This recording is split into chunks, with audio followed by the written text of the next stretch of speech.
What's up, you guys? Welcome to OccultcatTv. I'm your host, O'Shea. As well, you can call me Atanu, for this is my magical name. So, pretty much today's video is actually going to be about life as a ritual, right? Because a lot of people don't realize, they don't know that life is a ritual, right? In the same sense that what you do matters, right? So just like we go into ritual, just like we go into invocation or evocation when working with the spirit, right? We might sit in a circle, or we might raise a sacred space, and then it's just like looking at normal ritual implementations, like behind me, like, and then we have crystals during the ritual. We have candles that are lit, maybe in a triangle, and we, as magicians, as witches, as shamans, and we stare at the candles, we stare at the incense, we get everything going in a sense. And then from us getting things going, starting the ritual, it's our imagination, it's our visualization, it's what we're seeing in the ritual, it's what we're doing, it's what we are creating. We're creating through our mind, right? So a lot of magicians think that the ritual chamber, or that ritual is merely in the ritual chamber, right? Is merely you, either in like lighting candles in your room, going into the ritual. But what a lot of people don't realize is that life is a ritual, right? Like what you do in your life, how you go about all these things is going to matter. It's going to make a difference. So just like you grab a candle in ritual, just like you grab incense, just like you grab crystals, these are the prelims. This is the requirement for, in a sense, what is needed, right? You don't need candles. But in a sense, this is what we use to empower our senses, to enlighten our senses, right? To ease us and put us into a calmer state of mind, whether it be the flame with how we're visualizing and seeing it, or incense with, the smell and just the atmosphere of the room. And then the crystals for grounding, right? So it's in the same way that it's just like ritual is life. Life is ritual. So anything that we learn in the ritual chamber, right, whether we learn something from a deity, writing it down, journaling it, or just, imagining it, hearing it, understanding it, we can then put this into our life. We can put this into concept into our life, and then we can use this to create the life that we desire, right? So anything that you learn in life, you can apply to the ritual, and anything that you learn in the ritual, you can apply to life. A lot of people are, a lot of people go into their ritual chamber, and then they think that that's the magic happens in the chamber. But the thing is, they actually forget, and they don't realize that magic just isn't just in the chamber. No, that once you do the ritual, this is what ignites. This is what propels you forward in your ascension, and then your life starts to become the ritual. I remember when first every day I would invoke a spirit. I would go into ritual, go into the chamber before I, went about my day after that.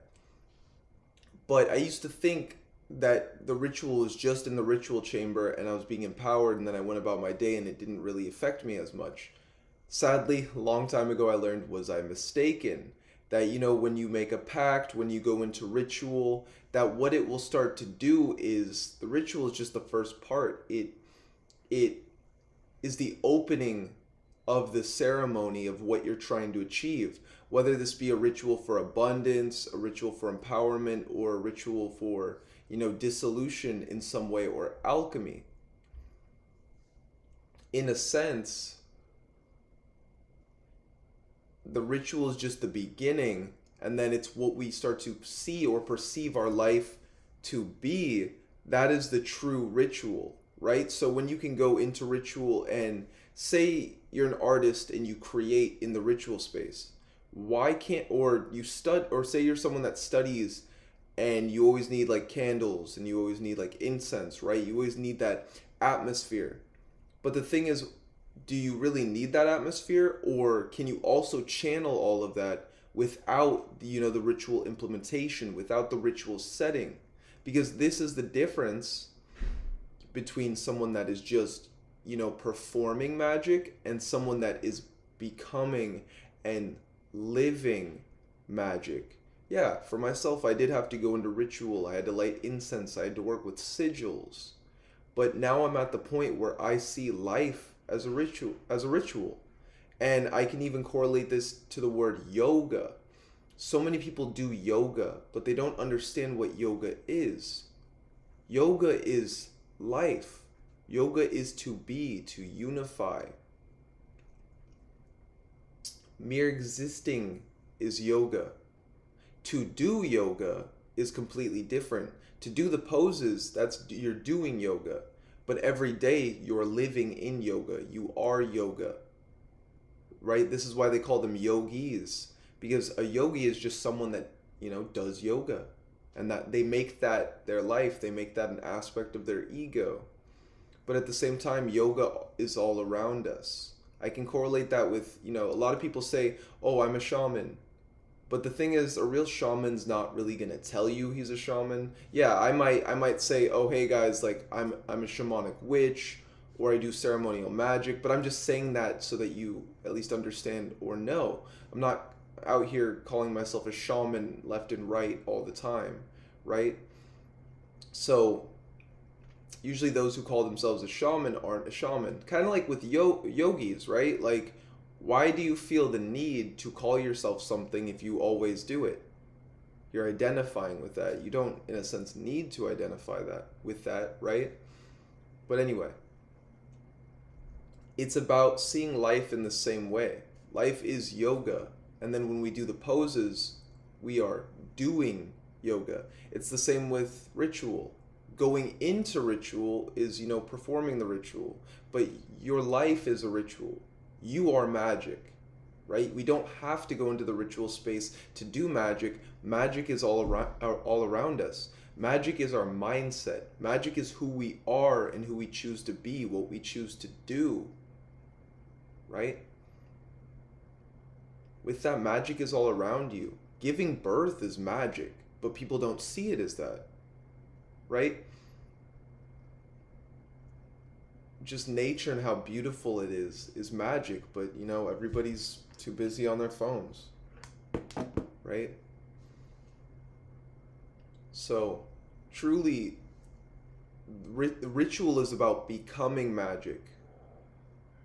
It's not just performing magic or doing magic, but it's actually so that we can go into this closed or confined space so that we can build up our magic, build up our chi, build up our energy, so that we can then take that, what we learned in the ritual space, and then take that into life, so that we can become our greatest version, and then we can become magic, right? As we do, we become. We perform magic in the ritual space to actually realize that magic is all around us, and that life is magic. And then with that, it's just like how we ritualize, the ritual, or we ritualize the spell work and the spell casting. You can now do this with your life, right? Okay,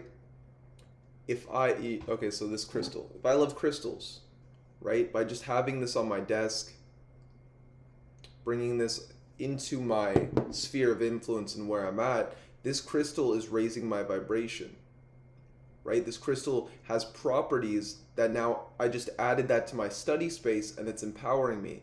Okay, cool. So I know that rituals are powerful. Bring that into my life. I carry crystals in my pockets as well.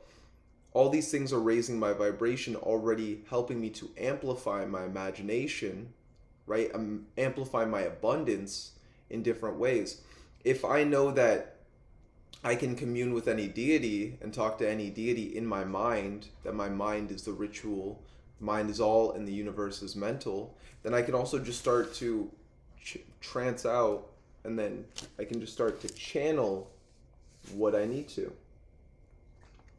right? So I can just start writing the maybe a sigil of the being or the name of the being. I don't need these, but then I just start to write that and I start to just journal. And then as I start to journal, I start to feel the energies come into my life. If I'm about to go for a run, I can call in, the energies of Azazel or the energies of Mars or Ares, god of war. I can call in these energies to empower me in whatever I'm doing. I don't have to be in a ritual chamber to then communicate with these beings and then have them empower me. If I say their ends, or if I call on their energy before, say, I exercise or before I run, then I'll be empowered by them as I focus on it, right? Focus is key with that. It's the same thing with studying, right? If I want to get better at my studies, I can bring Lord Thoth into them, and then I can start to, I go to the library and I just start to study. Or if I want to get better at my meditations, I can bring Shiva into my meditations. I don't always have to go into ritual to work with Shiva. I can just, start to chant his mantra. So with that, you guys realize and know that life is the ritual, right? If you have fun in ritual, if you love doing rituals, you love doing spell work, now is the next step is to now bring it into your life and know that life is a ritual. With that, you guys have a beautiful day. And if you like the video, leave a like, leave a comment. I'd love to hear what you guys thought, and what you think about life being a ritual as well. And with that, you guys, my name's O'Shea. As well, you can call me Atanu, for this is OccultcatTv, and I am your host. I hope you guys have a beautiful day. Peace. I'm out. Namaste. Namaste.